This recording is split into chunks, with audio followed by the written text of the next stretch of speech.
ಹಾರಲು ಬಿದ್ದಿರುವ ಟೊಮೊಟೊ ಬೆಳೆ. ಗಿಡ ಮೇಲೆತ್ತಿ ನೋಡಿದ್ರೆ ಗಿಡ ತುಂಬಾ ಕಾಯಿ, ನೆಲಕ್ಕೆ ಉದುರಿ ಬಿದ್ದಿದೆ. ಆಪಲ್ ಗಾತ್ರದ ಟೊಮೊಟೊ ಇವತ್ತೇ ಶಾಂಪಲ್ ಕೀಳಬೇಕೆಂದು ಎಲ್ಲ ಸಿದ್ಧತೆ ಮಾಡಿಕೊಂಡಿದ್ದ ರೈತ ಬೆಳಗ್ಗೆ ಬಂದು ನೋಡುವಷ್ಟರಲ್ಲಿ ನೆಲ ಕಚ್ಚಿದೆ. ಇದೆಲ್ಲ ನಡೆದಿದ್ದು ಚಿಕ್ಕಬಳ್ಳಾಪುರ ತಾಲೂಕು ದೊಡ್ಡಮರಳಿ ಗ್ರಾಮದ ಬಡ ರೈತ ಈಶ್ವರಪ್ಪ ತೋಟದಲ್ಲಿ. ಸುಮಾರು 4 ಲಕ್ಷಕ್ಕೂ ಹೆಚ್ಚು ನಷ್ಟ ಉಂಟಾಗಿದೆ. ಆಪಲ್ನಂತೆ ರೆಡಿಯಾಗಿದ್ದ ನಾಮದಾರಿ ಟೊಮೊಟೊ ಇವತ್ತೇ ಶಾಂಪಲ್ ಮಾರುಕಟ್ಟೆಗೆ ಹೋಗಲು ಸಿದ್ಧತೆ ಮಾಡಿಕೊಂಡಿದ್ರು. ಆತನ ಅದೃಷ್ಟಕ್ಕೆ ದರವು ಚೆನ್ನಾಗಿಯೇ ಇತ್ತು. ವಿಧಿಯಾಟ ಯಾರು ನೋಡಿದ್ದಾರೆ? ನಿನ್ನೆ ರಾತ್ರಿಯೇ ರಾಕ್ಷಸನಂತೆ ಎರಗಿದ ಬಿರುಗಾಳಿ ಇಡೀ ತೋಟವನ್ನೇ ಮಲಗಿಸಿ ಬಿಟ್ಟಿದೆ.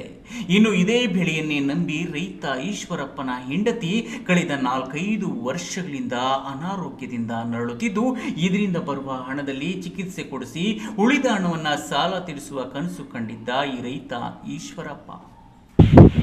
ನಾವು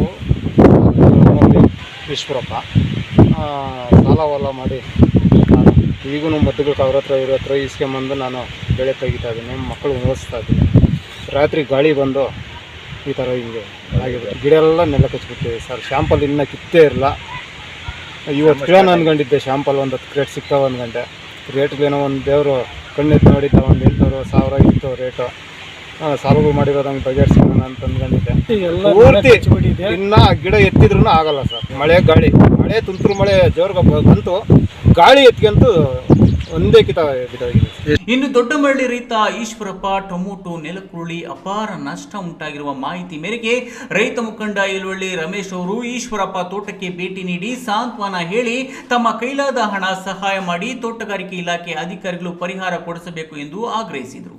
ಇದಕ್ಕೆ ಸುಮಾರು ಇವಾಗ ಒಳ್ಳೆ ಬೆಲೆ ಇದೆ ಅಂತ ಹೇಳ್ಬಿಟ್ಟು ಎಲ್ಲ ಅಂಗಡಿಗಳ ಹತ್ರ ಸಾಲ ಆಗಿಲ್ಲ. ನಾನು ಕೆಲವು ಅಂಗಡಿಗಳಿಗೆ ಹೇಳಿ ಕೊಡಿಸಿದ್ದೀನಿ, ಲಕ್ಷಾಂತರ ರೂಪಾಯಿ ಬಂಡವಾಳ ಹಾಕಿದ್ದಾನೆ.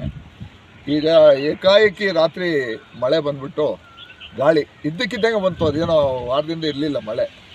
ಏಕಾಏಕಿ ರಾತ್ರಿ 8:30-9 ಮಧ್ಯದಲ್ಲಿ ವಿಪರೀತ ಮಳೆ ಬಂದ್ಬಿಡ್ತು. ಏಕ್ದಮ್ಮು ಗಾಳಿ ಹೊಡಿತು. ಈ ಗಾಳಿ ಯಾವಾಗ ಹಿಂಗೆ ಹೊಡಿತೋ ಸಂಪೂರ್ಣ ಇದು ನೋಡಿ ನಮಗೆ ಅಯ್ಯೋ ಅನಿಸ್ತದೆ, ಕಣ್ಣಲ್ಲಿ ನೀರು ಬರ್ತದೆ. ಸೊ ಹಂಗಾಗಿ ಈಗ ಸರ್ಕಾರ ಇಂಥದಕ್ಕೆ ಜರೂರಾಗಿ ಪರಿಹಾರ ಕೊಡಬೇಕು. ಅಲ್ಲದೆ ಶಾಸಕ ಪ್ರದೀಪ್ ಈಶ್ವರ್ಗೂ ದೂರವಾಣಿ ಮೂಲಕ ಮಾತನಾಡಿ ನಡೆದ ಘಟನೆ ಬಗ್ಗೆ ತಿಳಿಸಿ ಒಂದಷ್ಟು ಪರಿಹಾರ ಕೊಡಿಸಿ ಅವರ ಸಂಸಾರ ಉಳಿಸಿ ಎಂದು ಮನವಿ ಮಾಡುತ್ತಿದ್ರು. ಈ ವೇಳೆ ಗ್ರಾಮ ಲೆಕ್ಕಿಗ ಪ್ರಕಾಶ್, ಜನಾರ್ದನ್, ಕಳವಾರ ಶ್ರೀಧರ್ ಮತ್ತಿತರ ಗ್ರಾಮದ ರೈತ ಮುಖಂಡರು ಜೊತೆಗಿದ್ರು.